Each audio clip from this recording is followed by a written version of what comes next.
Je vais appeler maintenant pour notre table ronde maximiser value for money, opportunité dans la distribution d'assurance pour une satisfaction client accrue.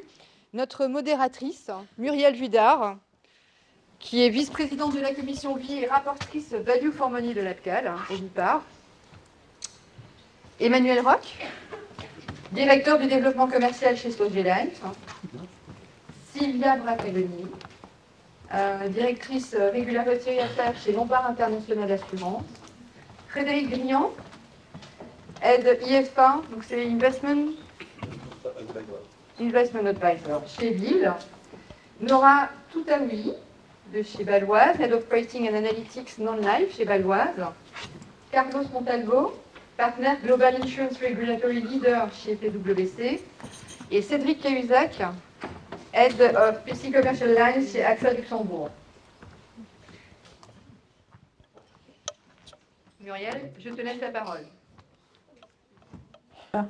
Et là, ça a l'air de fonctionner. Bien voilà, enchantée déjà d'avoir une salle aussi remplie pour ce panel. Je pense que M. Lauer a introduit le thème du jour, Value for Money, mieux que personne. Donc on ne va pas s'éterniser sur ce que ça contient, mais dans tous les cas, ça place le client au centre de toutes nos préoccupations. Et donc ici, l'idée dans ce panel, c'est un petit peu de parcourir le parcours d'un produit, de sa conception jusqu'à sa commercialisation et sa revue par la suite, en apportant des éléments de satisfaction client et d'évaluation aussi de la pertinence des frais, des coûts et de tout ce qui tourne autour. Je vais d'abord passer la parole à Carlos, notre expert. Je vais lui mettre une étiquette réglementaire qui va nous faire un petit topo de finalement, mais comment est-ce qu'on est arrivé à ce concept de value for money? How did we get there, Carlos? And Carlos will speak in English, so for the ones who would like to have it in French, we have translators. Donc Carlos va parler en anglais, donc si vous voulez la traduction, allez chercher des écouteurs pour la traduction. Merci beaucoup. Merci beaucoup pour cette invitation. Je suis désolée de devoir parler anglais. Quand quelques personnes parlent le français, parlent comme une vache espagnole. Bien, je suis espagnol. Alors, je ne vais pas vous faire souffrir. So I switch into English. Now that I switch into English, let me start with Lord Byron. Je parle anglais maintenant. Je voudrais commencer par Lord Byron, un poète romantique qui a écrit en anglais et qui disait que le meilleur des prophètes pour l'avenir, c'est le passé. Regardons d'où nous venons, parce que ça peut nous donner une indication quant à la route que nous allons prendre. Alors, ce concept Value for Money est nouveau, a été inventé par l'IOPA il y a quelques années. Et l'idée qui est sous-jacente à cette création du Value for Money est là depuis longtemps. Je suis consultant, je donne des conseils aux gens et les gens me payent pour ces conseils. C'est exactement la même chose que vous faites en tant que courtier. Si mes conseils ne sont pas bons, eh bien, je n'ai plus de travail. Alors, un nouveau concept, d'anciens principes. Un nouveau concept qui devrait être intégré dans toutes nos activités. Alors, on a intégré des concepts comme le meilleur intérêt du client, une information juste, etc. Et je dis nous parce qu'à cette époque, moi-même, j'étais du côté réglementaire. Et je suis désolée pour tout ce qu'on a fait de mal. Et j'espère que ce que nous avons fait de bien peut vous aider maintenant. Il y a quelque chose d'intéressant que je voulais intégrer ici, dans ce débat, et dans l'IDD. Alors, l'IDD a été publié en 2016, il n'y a pas tellement longtemps. Et son idée, c'était de nous permettre de donner des conseils qui ne sont pas préjudiciels. Alors, ceux qui m'engageraient dans cette salle, si je vous dis, je vais vous donner des conseils qui ne vous feront pas tort, soyez sûr que tôt ou tard, les conseils qui ne portent pas de préjudice, ce n'est pas suffisant. On est ici parce qu'on veut vous aider et que nous allons vraiment représenter une différence. Alors, Value for Money, c'est de cela qu'il s'agit. Un rapport qualité prix. On a eu des réglementations réglementées, etc. Mais il y a beaucoup de références à ce concept de Value for Money. Alors aujourd'hui, c'est une journée à Cal.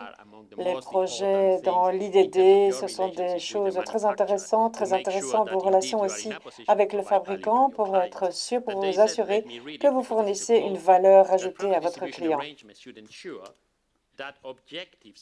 Les objectifs, les intérêts, les caractéristiques des clients doivent être pris en compte. C'est aussi l'un des points essentiels de ce concept de value for money. Au Royaume-Uni, ils prétendent être plus avancés que nous ici en Europe, mais ils n'utilisaient pas ce concept. Ils utilisaient un concept de fair value, une valeur juste. Mais ça fait partie aussi du même concept, en fait. Alors, en 2021-2022, l'Europe a trouvé cette idée du concept de value for money, rapport qualité-prix. Ce que vous avez vu entre les lignes, c'est qu'on a ajouté une proportionnalité entre les bénéfices d'un côté et les coûts de l'autre côté. Je pense qu'il nous manque une dimension très importante qui est le risque, particulièrement pour les produits vie. Si vous ignorez cet élément-là, je pense qu'on va se tromper. Et enfin, on a parlé du passé, du présent et du futur. Il y a encore des discussions à l'heure actuelle sur le fait de faire avancer ce concept de value for money au commerce du détail. Alors, c'est un peu une provocation. Nous, dans le monde de l'assurance, on exporte un concept au monde MiFID. Ça va devenir la nouvelle norme, je ne pense pas. Mais bon, on va voir ce qui se passe dans l'avenir. Deuxième élément. Alors, le value for money va être lié à ce qu'on appelle les benchmarks, les références. Peut-être que ça va s'étendre au risque. Ça semble pas trop improbable. Est-ce que c'est vraiment la solution? Je ne sais pas. Est-ce que c'est de cela que nous avons besoin? On va se concentrer sur les prix plutôt que sur les services. Voilà, c'est une question qu'il faut se poser.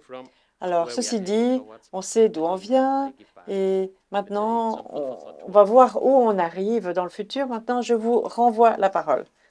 Merci beaucoup, Carlos. Gracias. Oui, c'est en espagnol. Non, ça ne va pas. Carlos l'a mentionné juste avant, l'orientation client. Donc, finalement, c'est le cœur de notre métier aussi en tant que courtier, c'est d'avoir un client qui est satisfait, de l'amener, de répondre à ses besoins et de l'aider à trouver le produit adéquat. Je pense qu'à côté de moi se trouve Emmanuel, qui donc est notre expert, on va dire produit, non, assureur, vie en tout cas, de chez SG Life, donc qui va un petit peu nous expliquer comment finalement le client est au centre des préoccupations quand on conçoit un produit, quand on commence à réfléchir à finalement qu'est-ce qu'on va proposer. Alors, c'est un grand plaisir d'intervenir. Merci à tous d'être ici. Ce que je veux vous dire en premier, c'est que si on parle de value for money au Luxembourg, je pense qu'on n'a pas à rougir. Vous, distributeurs, nous, assureurs, de la value for money, il me semble qu'on en donne beaucoup. On en donne beaucoup et d'ailleurs, on n'a pas vraiment le choix, il me semble, parce qu'on a des clients qui sont assez sophistiqués, très conseillés, très demandeurs. La taille d'un ticket moyen au Luxembourg, clairement, n'est pas celui qu'on a sur la plupart des marchés européens. On a des clients qui sont avisés, qui sont ce qu'on appelle en banque privée des high net worth, des ultra high net worth individuels. Et ces gens-là, forcément très conseillés, en veulent pour leur argent. Et c'est bien normal. Alors du coup, ça a un impact sur notre business model, évidemment. Les réseaux captifs de distribution n'existent pas ou peu à Luxembourg. L'architecture est ouverte, voire ultra ouverte. J'en parle volontiers, je suis issu d'un groupe bancaire. SG Life fait peut-être pas plus de 20% de son activité avec ce groupe-là. Et même quand il fait son activité avec ce groupe-là, en réalité, il le fait avec des acteurs indépendants parce que ce sont des courtiers qui appartiennent au groupe Société Générale, mais qui sont bien des courtiers indépendants. Donc la compétition est partout. Donc la meilleure raison de faire du value for money, c'est une question de survie pour notre activité, pour la vôtre. On est obligé d'être bon. Alors, historiquement, on a été bon parce qu'on a travaillé main dans la main avec le monde de la gestion privée, de la banque privée en Europe, et on a construit des produits avec eux. Des produits très très larges qui permettaient de faire beaucoup de choses et qui permettent toujours de faire beaucoup de choses. Peut-être un peu moins relativement par rapport aux concurrents des pays voisins. Les Français ont des produits de plus en plus sophistiqués. Nos amis irlandais qui font du cross-border nous talonnent aussi. Mais on a eu de très très bons produits. Je parle des assets underlying, et ça, l'intérêt du client, c'est quand même d'avoir une belle catégorie d'assets.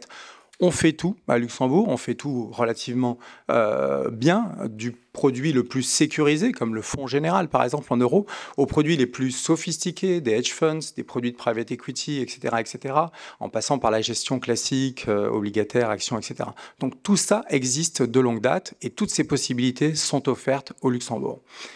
Tout ça est encadré, le client n'est pas abandonné. On peut faire un FIC si on veut une gestion pilotée selon le type de risque. On peut faire ce qu'on fait souvent, des feeds, si on veut de la gestion discrétionnaire plus précise sur telle ou telle thématique. On peut laisser la main au client avec du FAS ou avec du FAS conseillé, d'ailleurs, qui va lui permettre d'aller sur d'autres des instruments avec une relative liberté. Donc finalement, tout ça, c'est quand même pensé avant tout au client, et le client est au centre de ce produit qui lui laisse énormément de possibilités. Quand on parle justement de produits, et pendant très longtemps, le Luxembourg proposait peut-être des produits que ne proposaient pas des assureurs français, par exemple des fonds de private equity. On se dit, oui, mais alors finalement, le client, il y a quand même une donnée dans la notion dont on parle aujourd'hui, on a une donnée de protection client aussi. Est-ce qu'il n'est pas à risque, en fait, est-ce qu'il ne pourrait pas aller sur des produits qui ne lui correspondent pas tout à fait? Et là aussi, sans aller chercher les nouvelles réglementations dont on va parler aujourd'hui, et celles à venir peut-être, il faut se rappeler que notre cadre réglementaire luxembourgeois est quand même assez bien équipé en la matière.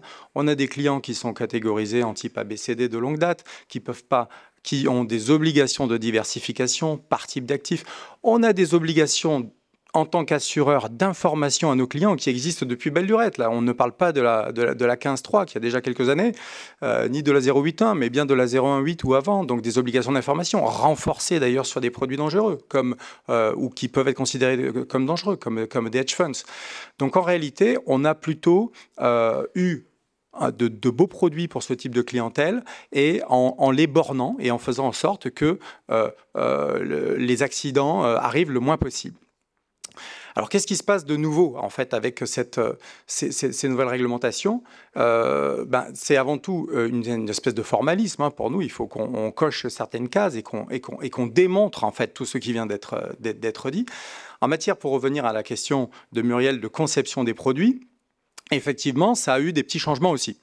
Alors, les assureurs luxembourgeois ne vont pas être très à l'aise pour vous parler d'IDD et de conception des produits, parce que IDD est relativement récente et que la plupart des produits avec lesquels on fonctionne aujourd'hui ont été conçus avant IDD.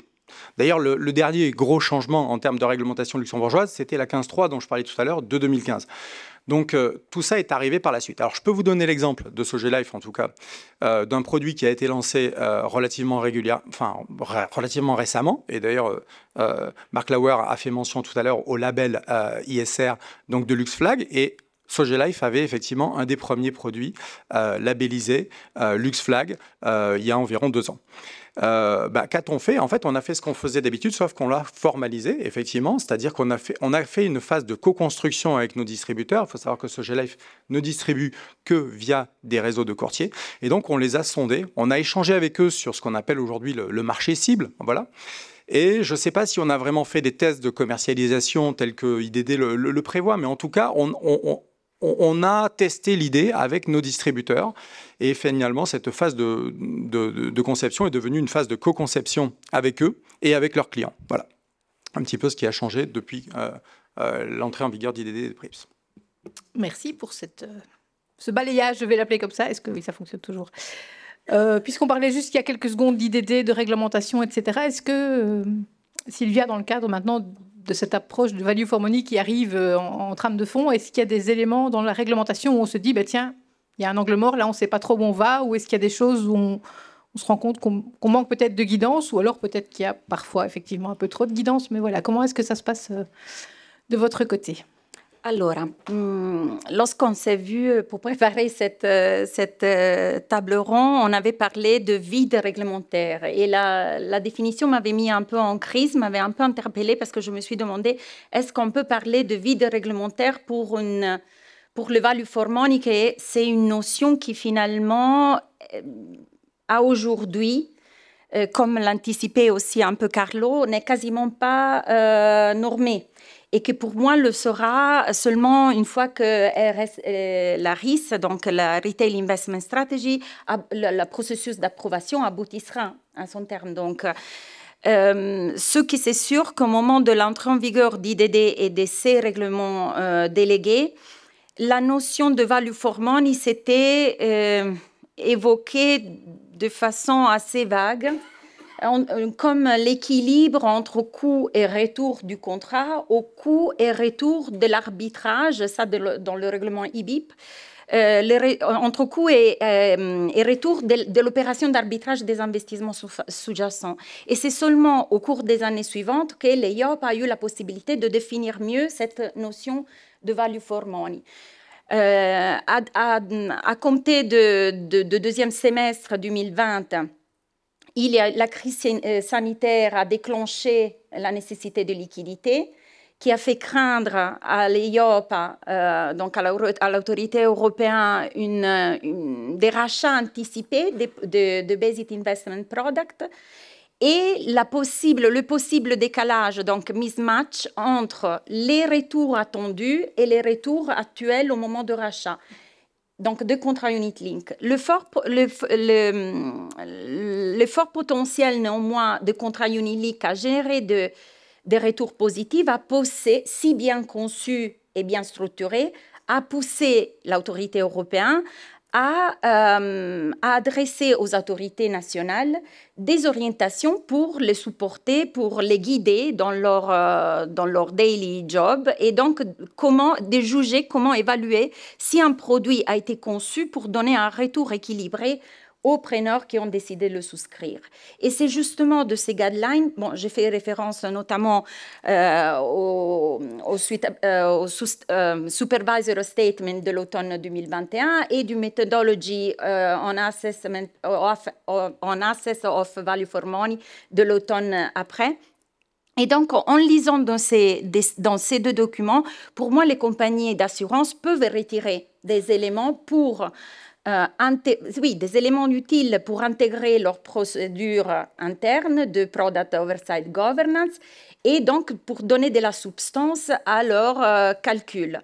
Ce qu'on comprend est que c'est des calculs assez complexes parce qu'on doit tenir en considération plusieurs facteurs, parmi lesquels il y a les retours attendus du contrat, les retours des investissements sous-jacents, les coûts totaux appliqués au contrat, donc le Total Expense Ratio, dans toute sa globalité, donc même les coûts indirects, l'horizon temporaire du contrat et des produits d'investissement, ainsi que le profil de risque de ça. Dans cet exercice de pondération de ce qu'on légalise, on appelle le Sunalagma, donc la réciprocité contractuelle, les assureurs peuvent aussi monétiser, donc à traduire en valeur monétaire tous les services qu'ils offrent aux clients, donc digitalisation, tous les services personnalisés, la flexibilité des investissements, de couverture d'assurance, etc., mais également répercuter sur le contrat des frais, au moins l'EIOPA mentionne aussi ça, répercuter des frais qui ne sont pas directement liés aux produits, mais qui sont considérés indispensables pour l'activité des assurances. Et l'EIOPA, par exemple, fait l'exemple des frais du brand, du marketing. Donc, ceci dit, donc même si maintenant on a une liste d'éléments à prendre en considération, l'exercice, je trouve que est loin d'être aisé pour les marchés luxembourgeois, dont le produit caractéristique, c'est le multi-option product, et qui prévoit une structuration à architecture ouverte et une totale liberté de versement des primes, deux facteurs qui impactent le calcul. Donc, voilà. Ouais, c'est clair que nos produits à Luxembourg ne sont pas du standardisé qui rentrent toujours facilement dans les cases dans lesquelles on tente de les faire rentrer. C'est du challenge. C'est du challenge, mais on aime ça, non? Maintenant, dans tout ce challenge aussi, quelque part, on doit prouver qu'on apporte une valeur ajoutée, qu'on crée de la valeur finalement pour nos clients. J'ai là-bas loin de moi Cédric Aouziac de chez AXA. Finalement, de votre côté, comment ça se passe? Comment est-ce qu'on crée de la valeur pour un client dans un contrat d'assurance? Les produits d'assurance non-vie au Luxembourg, sur les dernières années, ont quand même considérablement évolué. Ça veut dire qu'aujourd'hui, ils sont assez complets. C'est difficile d'ajouter de la valeur. Maintenant, c'est pas parce que c'est difficile d'ajouter de la valeur qu'on peut pas en ajouter. Et pour ce faire, on a recours quand même à des moyens qui sont relativement simples. D'une part, on va voir les intermédiaires, on leur demande, et vous êtes bien placés pour le savoir, quels sont les plus et les moins de nos produits. Est-ce que nos clients vont pouvoir se retrouver à travers nos produits d'assurance? Est-ce que les besoins réels du client sont encore rencontrés à travers nos produits? Après ça, on va également voir les gens qui ont la connaissance terrain. On va demander à nos experts sinistres, voir ce qu'ils voient pendant les règlements des sinistres. On va aller voir tous les experts métiers, les experts en relation client. Ces gens vont nous permettre également de pouvoir juger un peu de tous les retours qu'on va avoir. Est-ce qu'on se situe toujours bien? Est-ce qu'on n'est pas à côté de la plaque? Après ça, on a également recours, et ça c'est plutôt quelque chose d'assez intéressant, à de la veille concurrentielle, ou en tout cas on fait une veille tendance marché, on regarde ce qui se fait sur les marchés, tant au niveau national qu'au niveau international. Chez AXA, on a la chance d'appartenir à un grand groupe, donc on a des chiffres qui peuvent, on a des données chiffrées en tout cas sur ce qui se fait à l'étranger et ce qu'on peut avoir. Et enfin, cela il ne faut pas l'oublier, on fait des enquêtes de satisfaction auprès de nos clients et on regarde vraiment ce que nous disent par rapport à notre service. Et quelque part, vous mesurez les choses comment alors derrière ça concrètement? En cas de satisfaction, vous mesurez quoi? Juste des commentaires ou bien ça va au-delà de ça? Non, ça va au-delà de ça. Sur les enquêtes clients, généralement, on se sert du Net Promoter Score et on pose des questions bien spécifiques quant à la qualité de service, quant à l'étendue de la garantie, ou même quelle est leur expérience suite à un sinistre. Une fois qu'on a eu l'expérience suite à un sinistre, généralement, je pense que le commentaire est plutôt à prendre en considération parce qu'on verra si on est réactif ou pas réactif. À côté de ce Net Promoter Score ou des enquêtes clients, on a d'autres facteurs qui peuvent nous influencer. Il y a le taux de rétention. Plus on garde de clients, plus ça veut dire qu'on est dans le vrai, ou en tout cas, ça veut dire qu'ils ne trouvent pas mieux ailleurs. C'est plutôt positif. Il y a le taux de refus des sinistres. Moins on refuse de sinistres, plus ça veut dire qu'on est en phase avec le vrai rôle du produit. Il y a la formation des jeunes, ou en tout cas des gens qui arrivent chez nous. Plus on leur donne une formation qui est correcte, plus ils seront en mesure de donner un service de qualité. Et je pense que c'est à peu près tout comme indicateur. Ce qui est déjà pas mal. Je sais qu'il y avait d'autres assureurs qui avaient amené quelques indicateurs aussi par rapport à cet élément-là. Emmanuel, je sais que chez vous, il y avait aussi un point que vous contrôlez ou que vous mesurez en tout cas. Nous, le meilleur indicateur de satisfaction client, c'est les versements complémentaires. Et l'année dernière, je suis assez content de dire en tant que directeur commercial ça représentait 35 ou 40% peut-être des primes. Donc les clients étaient plutôt visiblement satisfaits et revenaient chez nous. Ensuite, il y a les taux de réclamation, effectivement. Et ceci, au-delà, on va dire, il y a réclamation et réclamation, c'est-à-dire il y a la vraie réclamation, et il y a le mécontentement d'un client qui est passé via un courtier et qui est ensuite immédiatement éteint après discussion et dissipation du malentendu. Des vraies réclamations, on en a très peu. Des réclamations qui montent au niveau du bureau de médiation de l'ACA, il y en a encore moins. Donc, so far, so good. Et les clients contents, c'est finalement tout ce qu'on veut, n'est-ce pas? Un élément qui parfois peut souvent, ou en tout cas dans la conjoncture actuelle, un peu fâcher, c'est tout ce qui est notion de rapport qualité-prix. Et donc je sais que Nora a quelques petits commentaires à ce sujet. Oui, merci beaucoup. Merci de m'avoir invité ce soir. Alors, moi, je suis dans la non-vie et dans la non-vie, normalement, on a le même service pour tous les clients. Et donc, ce qui peut différencier, c'est vraiment la couverture qu'on offre et la couverture que le client choisit pour lui-même. Et donc, nous essayons de bien différencier nos couvertures, nos formules, etc. pour les différents clients cibles que nous avons et de les offrir. Et pour eux, toujours pour avoir une bonne relation qualité et prix, dépendant de la cible et dépendant de ce qui intéresse ces clients-là. Comment le construire? Eh bien, d'abord, il faut décomposer le produit, il faut voir les garanties qu'on assure, il faut voir la rentabilité des différents éléments, et puis ensuite discuter aussi ce qui est intéressant pour ce type de client, mais aussi ce qui est intéressant de notre point de vue, du point de vue d'assureur, comment combiner certaines garanties pour assurer une bonne rentabilité en somme. Voilà. Ce que nous voulons, c'est bien sûr avoir un produit rentable. Oui, voilà, vendre un produit rentable, mais aussi avoir, voilà, ne pas vendre non plus des couvertures sans risque du tout. Ça ne va pas non plus. OK. Et d'un point de vue maintenant, comment est-ce que vous mesurez ça finalement, que cette prime ou que ce produit, il est conforme à la qualité attendue par vos clients, ou est-ce que ou une certaine, je ne vais pas dire rentabilité maintenant, mais comment est-ce que c'est mesuré ça? La rentabilité en soi. Oui, comment est-ce qu'on équilibre en fait quelque part le ratio qualité-prix? Oui, alors on a différentes vues. Hein.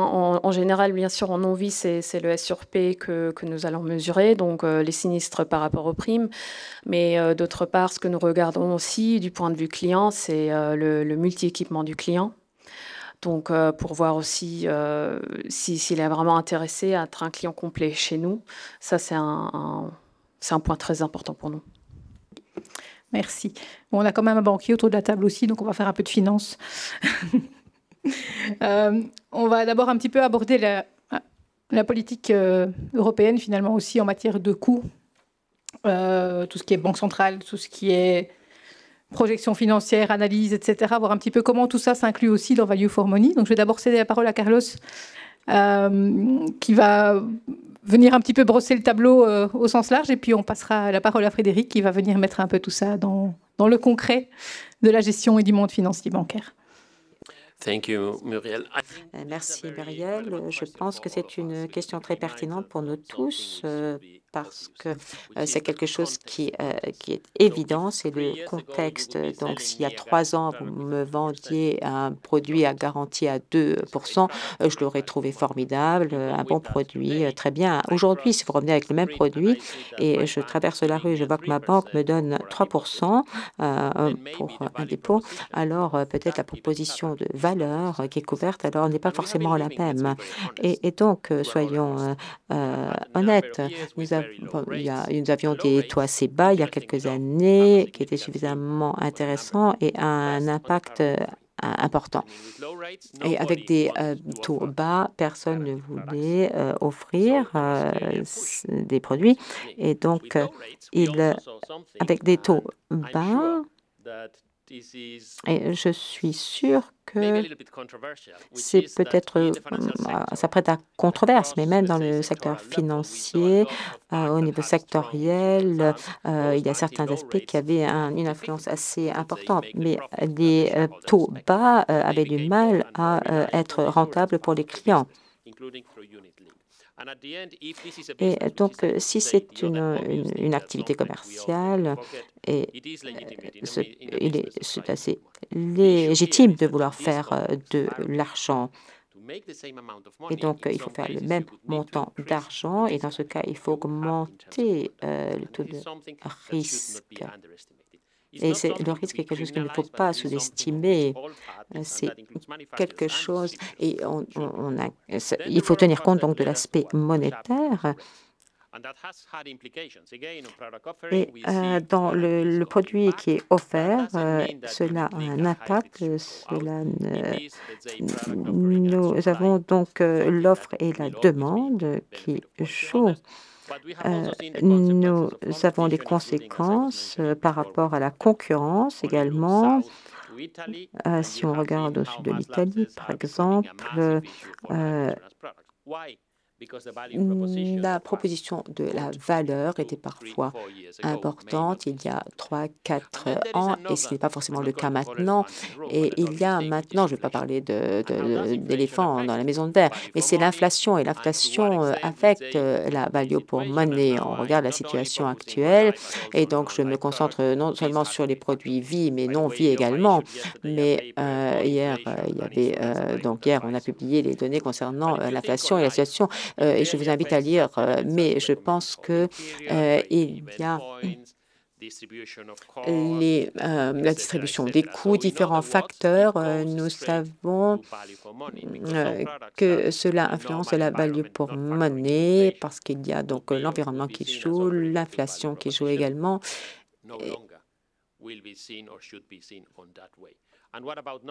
Et en ce qui concerne le non-vie, c'est un défi assez intéressant parce que si les coûts augmentent, bien, tous les coûts ici, dans cette salle, vont augmenter. On va vers l'augmentation des prix. On prend le risque donc de voir les clients s'en aller.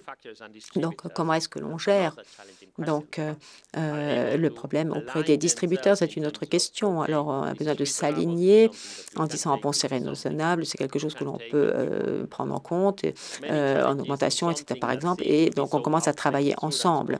Mais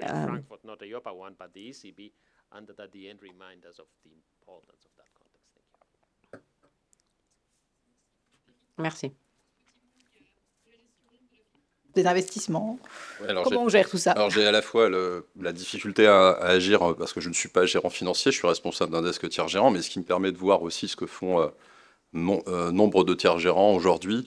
Et puis, je suis représentant d'un établissement bancaire qui offre lui-même de la gestion conseil et de la gestion discrétionnaire.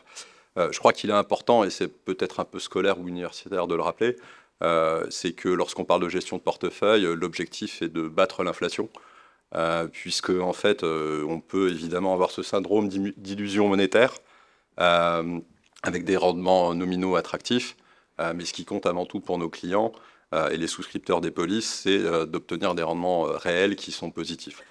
Et là, je crois qu'on est tous autour dans cette salle responsables d'identifier avant tout les besoins de nos clients.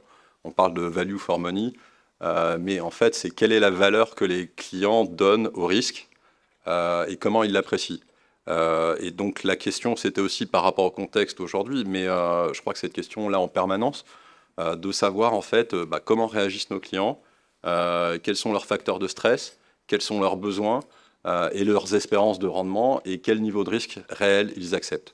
C'est seulement à partir de là qu'on peut construire une allocation de portefeuille ou des produits.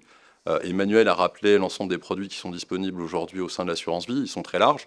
On parle du fonds euro qui est vraiment sans doute un coussin et un produit d'appel et qui offre de la disponibilité aux clients.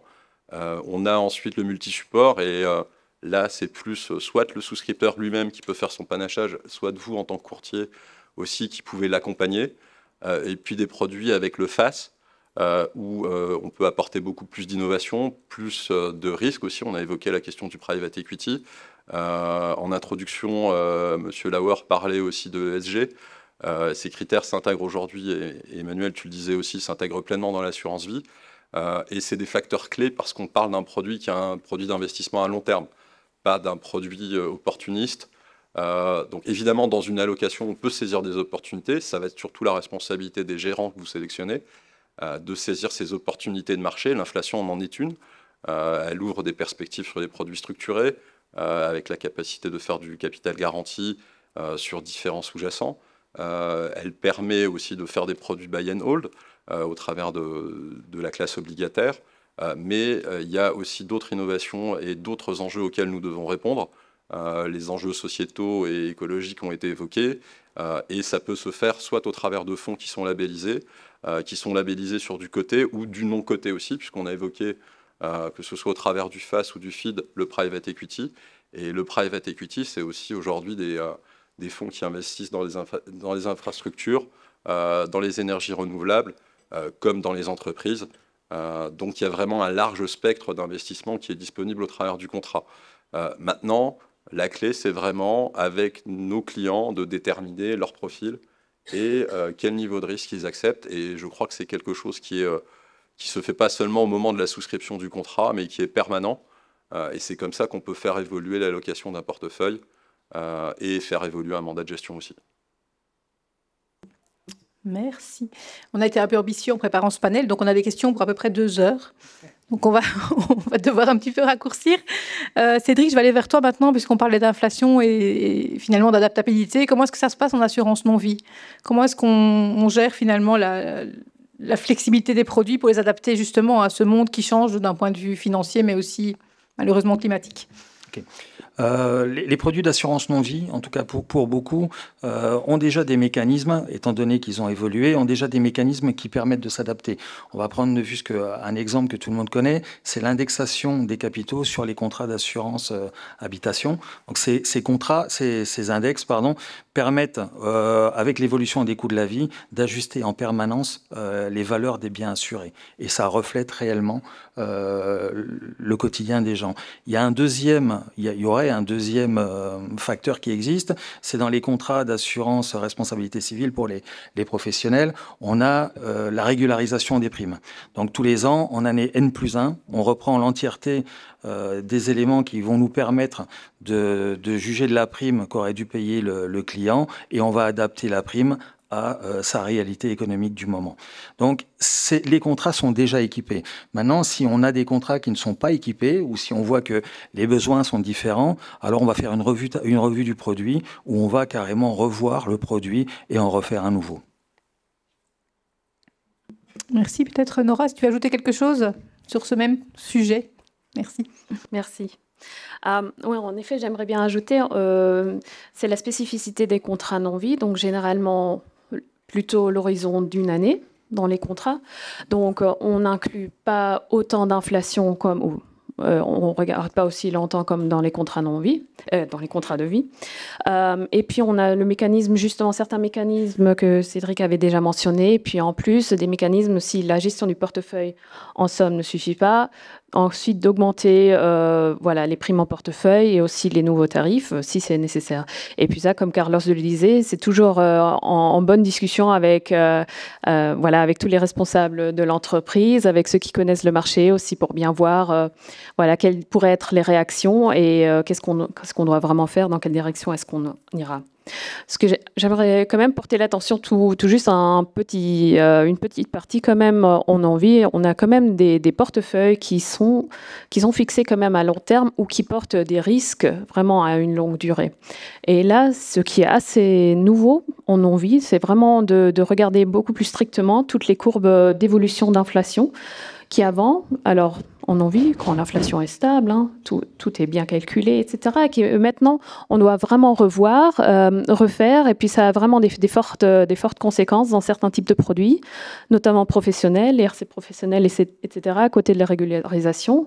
Ça a déjà des effets qu'on n'attendait pas vraiment en envie avant. Ouais.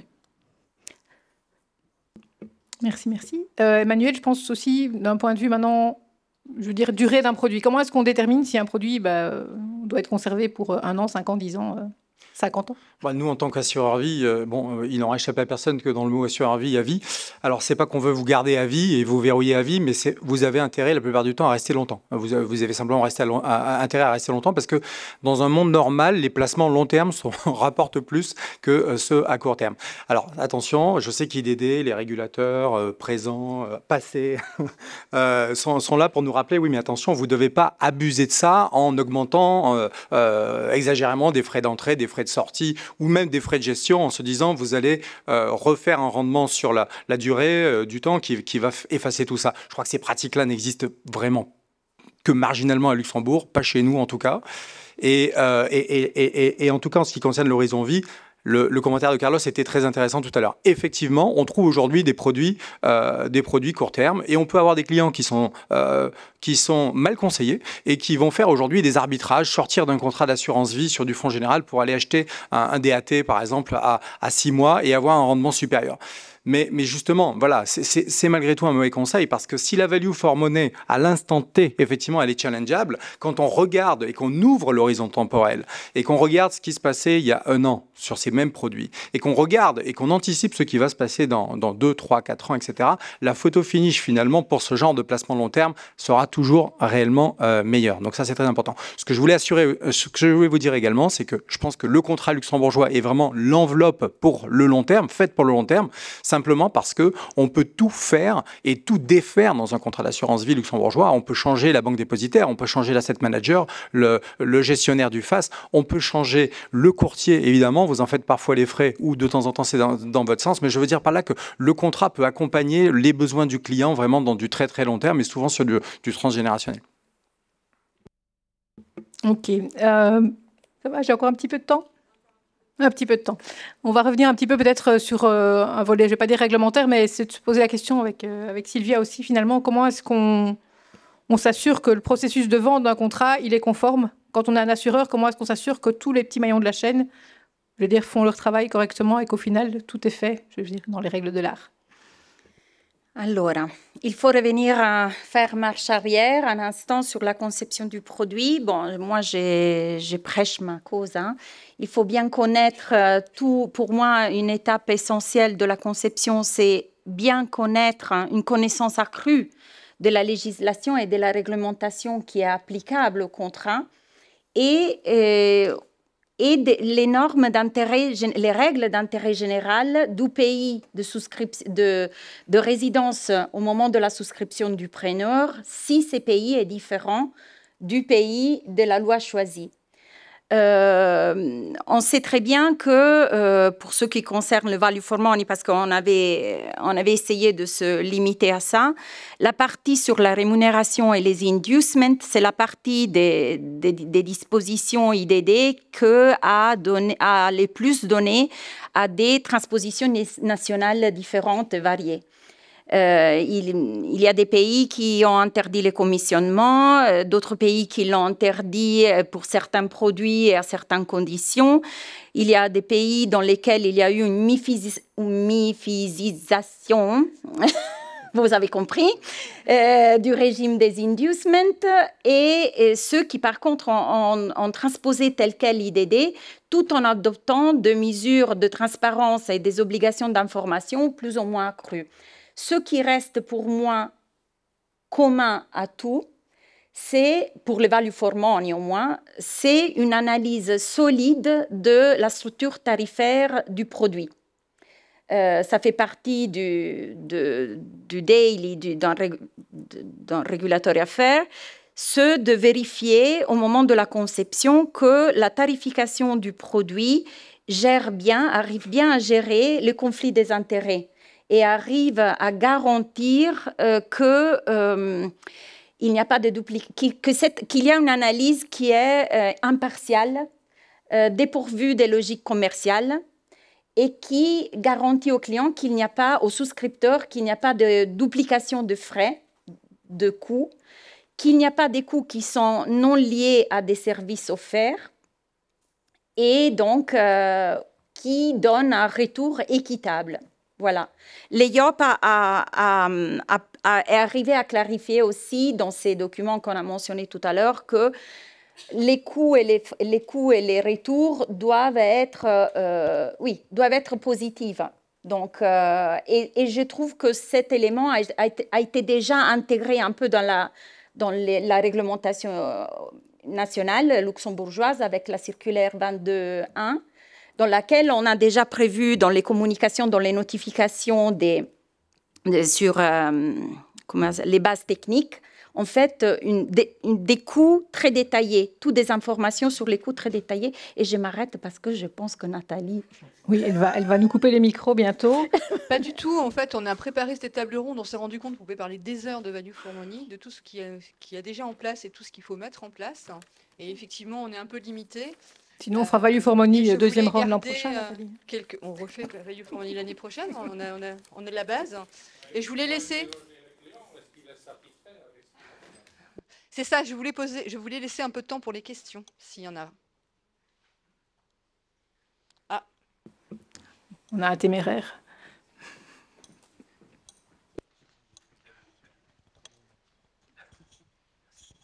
Bonjour, je voulais un peu réorienter le débat vers le danger que Value for Money pose pour la rémunération donc de la commercialisation des polices d'assurance. Donc, vous avez tous expliqué quelle valeur vous ajoutez par votre travail à vos produits, mais je pense que le concept même, quand il est discuté par le régulateur, pèse aussi constitue un danger pour le niveau de commissionnement que perçoivent, par exemple, les commissions récurrentes. Est-ce qu'il y a une valeur dans la commission récurrente? Aussi pour les assurances vie. Donc, on voit aussi dans les statistiques du CA que la grande partie des rémunérations sont des des encours en vie et des récurrentes en non-vie. Donc là, peut-être le régulateur, il cherche un cheval de bataille et il veut trouver un moyen de s'activer pour le consommateur, encore une fois, et d'essayer d'augmenter la contrepartie valeur du service donné. Voilà. Je ne suis pas sûre d'avoir compris, mais j'essaie de vous donner ma réponse et à la rigueur, vous me dites, Sylvia, tu n'as rien compris. Je voulais savoir ça.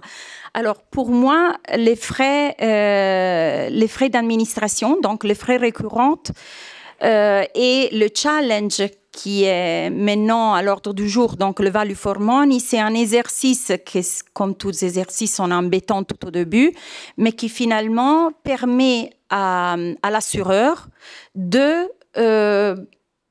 prendre conscience de tout le travail qu'il y a derrière la gestion du contrat. Et il y en a beaucoup. Donc, et c'est pas seulement au niveau opérationnel, c'est aussi au niveau des services wealth, c'est au niveau de, bon, ça c'est la partie après un peu plus des courtiers, du suivi permanent du client, de la proximité au client, et afin de voir si sa situation financière ou familiale a provoqué une évolution de ses besoins. Donc, pour moi, c'est un exercice que, finalement, mettra en avant la valeur ajoutée de tous les contrats, parce qu'il y en a. C'est simplement l'effort initial de dire, OK, quel est ? Même étant donné qu'on le commercialise depuis un moment. Mais c'est vrai aussi que les services ont augmenté, ils se sont peaufinés, ils sont toujours de plus en plus performants. Voilà.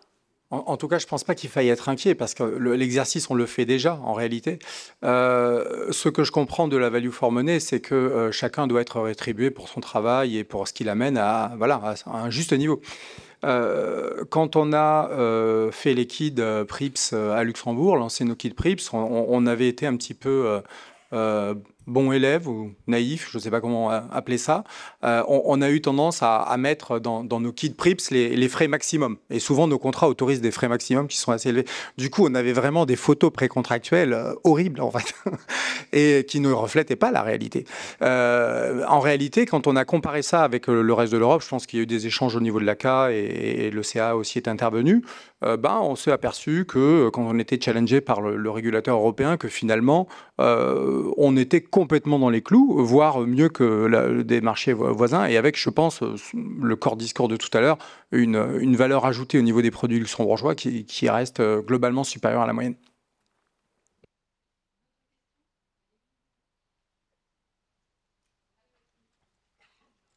Je vais embêter tout le monde, non? Je passe par là, pardon. J'aurais pas dû passer par là. Je vous prie de m'excuser. Merci Philippe. Merci. C'est sur le même sujet. Sur la partie tarification, on a dans Retail Investment Strategy, je crois, des benchmarks européens qui vont être mis en place. Donc, on va retomber exactement sur ce qui s'est passé pour PRIP, c'est-à-dire que les produits luxembourgeois vont être complètement en dehors des benchmarks européens ou pas?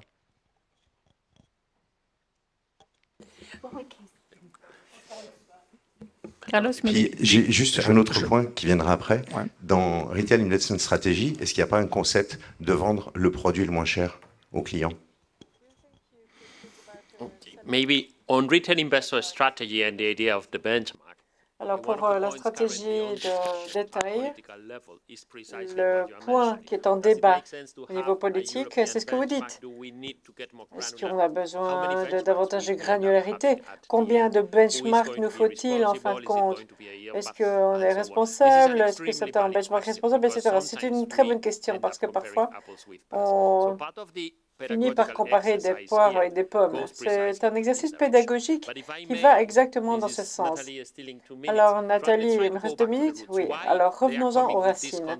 Pourquoi arrive-t-il avec ce concept des benchmarks, de points de référence? Parce qu'essentiellement, ils considèrent que les coûts ont leur place dans la proposition d'offres. Ils ont une influence aussi sur le prix que l'on propose, sur le produit que l'on propose, et puis on arrive avec cet élément de confiance ou de manque de confiance. On parle des investisseurs au détail, et puis ils essaient de trouver ce que j'ai déjà dit tout à l'heure, c'est un raccourci. Ce n'est pas nécessairement la bonne solution, mais si vous n'êtes pas en mesure d'ouvrir tout cela en transparence, avec des explications, sans essayer de cacher des coûts, etc., ça fait partie du travail du régulateur. Et je pense que dans ces cas, on terminera dans ce scénario. Si on ne gère pas bien le problème du conflit d'intérêts qui existe parfois, eh bien, on arrivera à des incitations. Et ça, c'est une mauvaise solution. Je pense qu'on peut être tous d'accord là-dessus. Selon moi, encore une fois, le cas de PRIPS, à la fin, le benchmark, il est européen aujourd'hui. Et si on fait correctement les choses, donc ça sera peut-être à nous, assureurs, professionnels de l'assurance ici à Luxembourg, de bien transposer ce pack de directives à venir pour être un petit peu moins naïf qu'on l'a été sur PRIPS. Mais en réalité, dans la comparaison des faits et des coûts réels, je pense qu'on n'a pas à rougir. Merci beaucoup. Merci beaucoup. Je vous promets que je retire ça de mon intervention tout à l'heure. Je crois que oui, qu'on n'a pas fini d'entendre parler de non, juristes, non, non. Mais pour nous, value for money est déjà embedded dans le POC process. Et ça, c'est l'idée de EIOPA. Donc, on ne doit pas confondre la discussion de la rémunération d'un intermédiaire avec le value for money concept qui doit être intégré, à notre avis, dans le POG. Ce n'est pas à l'intermédiaire d'évaluer cost efficiency, value for money ou quoi que ce soit d'un produit, parce que nous n'avons pas accès aux informations que le manufacturer a. Et ce que j'entends ici quand même un peu, que les assureurs essayent de mettre ça un peu dans nos chaussures. Mais non, non, non, non, non, non, non. Ici, c'est les manufacturers qui doivent faire leur travail. Une compression des frais est demandée. Pourquoi? Parce que bon, l'Europe et nos politiques et nos pays et notre économie a besoin d'une compression de frais parce que notre sécurité sociale est faillite, nos systèmes de pension sont faillites et parce que l'Europe doit financer la transition vers une économie verte. Donc l'Europe a besoin d'investissement. Donc c'est là aussi il y a la tension. Donc le value for money est pour moi complètement différent d'une partie de la discussion qui a eu lieu. Surtout, ça doit rester en dehors du concept de la rémunération de l'intermédiaire parce qu'on ne représente que 10% de 90% des frais d'un produit. Donc, il est temps maintenant aux politiciens et superviseurs dans la salle de regarder les 90 autres pourcents parce que pour nous, notre value for money est extrêmement bien réglementé à la fois dans la IDD et dans le MiFID II. Et donc là, j'aimerais bien revenir sur Carlos, qui fait une comparaison entre PwC, ou les conseillers en général, et nous. Ben, je suis désolé, nous, si vous regardez la panoplie des règles qui sont d'application sur la manière que nous intermédions, et je ne parle même pas encore de conseiller, ni de vendre, mais quand on regarde ce processus-là, ben c'est tellement réglementé que ça, en soi, c'est une value for money, ce qui est un peu différent du système de rémunération des conseillers. Merci.